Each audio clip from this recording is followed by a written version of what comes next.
Hello everyone, I cordially welcome you all to another video from the React tutorial series, and in this video we are going to discuss on context in React. So without any delay, let's get started. So why React context? In React, prop stands for properties. It is an object where the value of attributes of a tag is stored. Props are like arguments of functions in JavaScript or like that of attributes in HTML. Props are read-only in nature and thus they shouldn't be mutated. Props are mainly used to pass data from one component to another in React to create dynamic content. So you might be asking that, hey, this video is about React context, so why are you repeating props? So if we are interested to learn about React context, we must first understand why React context became a necessity. So if you have watched our previous videos, you know that in React there is a concept of props, and these props basically help parent component to pass data to the child component. But in production grade application there was a huge problem which a majority of the developers face. Just imagine there is a component A.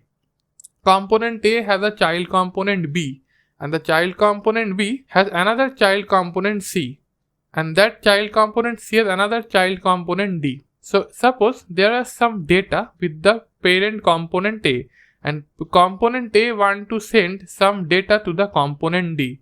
So what will happen if you want to implement using props? That won't work because component A cannot send data directly to component D. Okay, either you have to use Redux, a global state solution, or you have to drill props. So as Redux we haven't discussed, so this is out of the scope of this video. But if you try to do it via props, there will be a lot of redundant code. Basically, you have to pass data from component A to B. Then component B will not make use of that data, but it will directly pass the data to component C. And component C in return will also not make use of that data, and it will pass to component D. Finally, component D will consume the data. So you might be thinking, if component A has to send the data and component D has to receive the data, why passing the data through component B and C? This will be very much unnecessary. When you pass some data from top layer to the bottom layer via multiple components and nested components, this is what we call props drilling, okay? And context just solves this problem. So firstly I explained in 4 level, but here in the second paragraph I have explained you in 3 level. But the main motto of my telling you about props is basically, props can though pass data from parent to child component, but if you have a nested layer of components to send the data from the topmost component to the bottom component, we have to keep the data passing through all the middle level components. And this is what props drilling is. And this prop drilling is very much inessential in light of React development. So basically context just solves this problem. So now let us learn what is React context. In React, context provides a way to pass data through component tree without prop drilling in every child component. It creates a global data which can be consumed from any component irrespective of its depth in the component tree. So what happened? Context basically enabled the component A to define sub data in such a way that without even passing through the middle level components, any child level component in any level of the nesting can directly access the data from the topmost parent component. Okay, we could easily remove the concept of prop drilling from our production grade application. React context can be implemented in 3 simple steps. The first step is creating the context, the second step is providing the context, and the third step is consuming the context. We will go through each one of these steps part by part, and we will also implement it in VS Code. Let's start with creating context. We have to create a file under the source directory that suits its context name. Here we will use the theme context.tsx. This will be the file name. Hereafter we will use the create context API from React to create context object. Finally, we have to export the context object. So we have learned about how we can create a context. Let's implement it in VS Code. So welcome to VS Code. Here we are going to implement the first step, that is creating the context. So in our project directive, we have created a directory or a folder named context within the source folder. And here we have our main context file, themecontext.tsx. First of all, we have imported create context and use state hook from React library. Thereafter, we have defined an interface. This interface name is iTheme and it contains two properties, the foreground color and the background color, and both will be of type string. Thereafter, we have defined a variable themes. It contains two objects which are basically of type iTheme. The light contains a certain foreground color and a certain background color, and the dark contains certain foreground color and certain background color. Basically, for light theme, the text is dark, the background is light color, and for dark theme, the foreground is basically light, the background is of dark color. Thereafter, we come to the main part, creating the context. So using create context, which we have imported from React, we can create a context in our React application. Now create context basically creates a context in React and it basically has two things in it. First of all, it provides the default value which you can use in the application, and thereafter an update method which will be used to update the value provided by context. One thing you will notice, this updater value, we have an argument but we don't have the body of this function. This is so because what will this update method do, that is our setTheme method do, will be decided by our provider. Okay. So till now we have created our context which we have named as theme context and we have also exported it. Now let's go back to the slide and understand how we can provide a context. Each context object created from the create context API has a provider component. It is used to provide the context to its child components irrespective of the depth of child component from parent. The provider component contains a value object which holds context value and an updater method and pass it as props. Let's go back to VS Code and understand how we can provide a context. So here, after we have created our theme context, we need to provide it. So we have created a function component, you can say, which will act as a provider for this context. We have named our provider as theme context provider. It will receive some props and here I have set it as any. Thereafter, we have defined a local state variable and an updater method using the useState hook. And you are already familiar with this hook by now. Basically, this useState hook accepts some state value which it sets as the default state of the local variable, and it also returns a method which is used to update the local state variable. Okay. Thereafter, we have defined our update theme method. It basically accepts a value which will be of type iTheme. So if you are not sure what is iTheme, let's go to the top, and basically here it is an interface. It will contain two properties, foreground and background. So basically you can say iTheme will majorly either be light or it will be dark. So this update theme method will receive a value which we have called a new value which will be of type iTheme, and it will set the value of this theme property using the setTheme method. Okay. So whatever this update theme will receive, it will set it to our local state variable. Finally, we provide our theme. This theme context.provider basically helps us do that. So we have created our theme context in the first part of this video.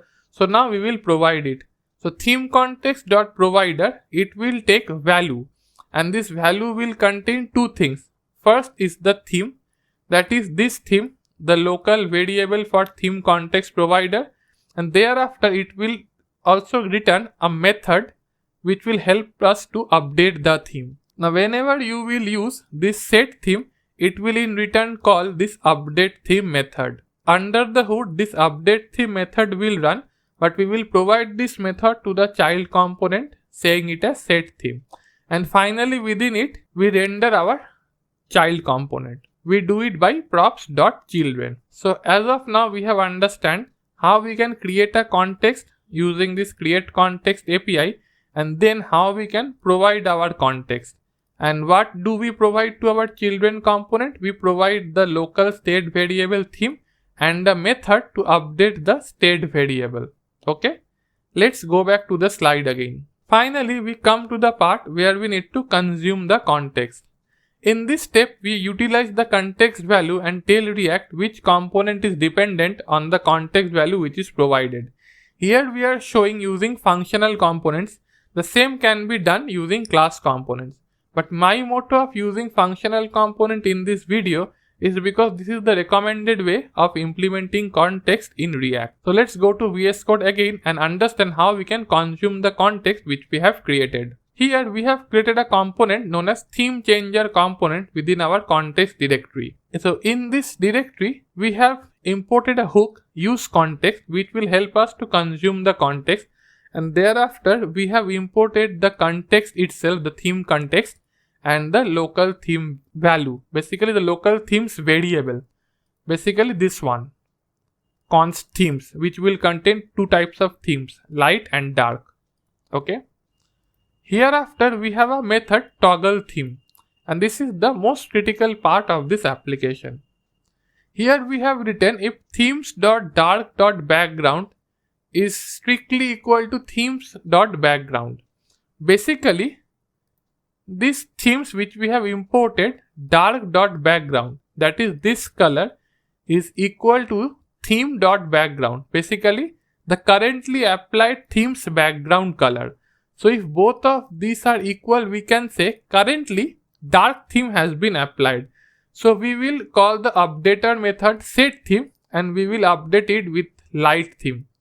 Otherwise, we can say light theme applied and we will update with dark theme. Here it is a very simple method which we have used, but in a production grade application you might have multiple conditions on which you can decide whether to apply the light theme or the dark theme. Finally, we use this theme to render our JSX.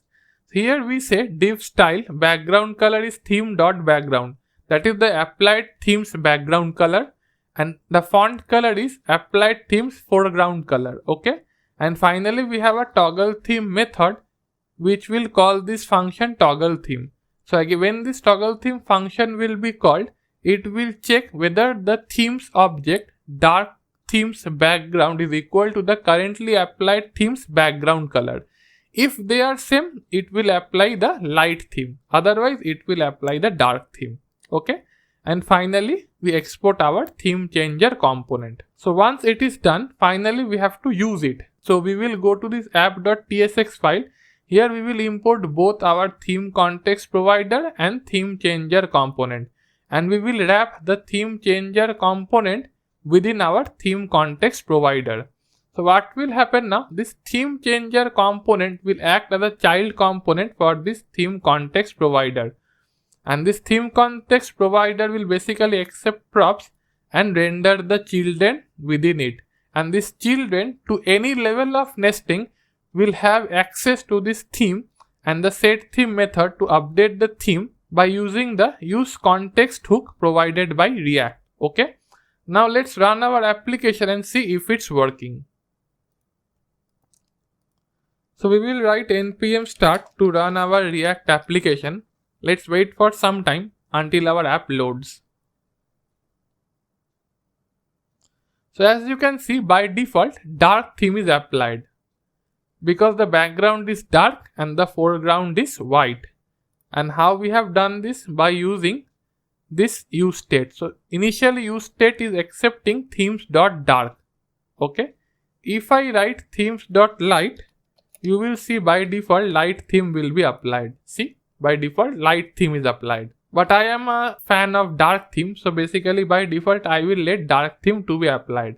And now if all the things work perfectly, when I will click on this toggle theme method, it will basically toggle the theme of this text. When I click it, you see the text becomes black, the background becomes light. When I again click on it, the background became black, the text became light. Okay, so our toggle theme method is working perfectly fine. Whenever we are clicking the button, it is calling the setTheme method from the provider, and that in turn basically is updating the local theme value which has been provided to our application. Okay. So let's go back to our slide. I hope you like this video. In case you like it, feel free to hit the like button and please subscribe to our channel.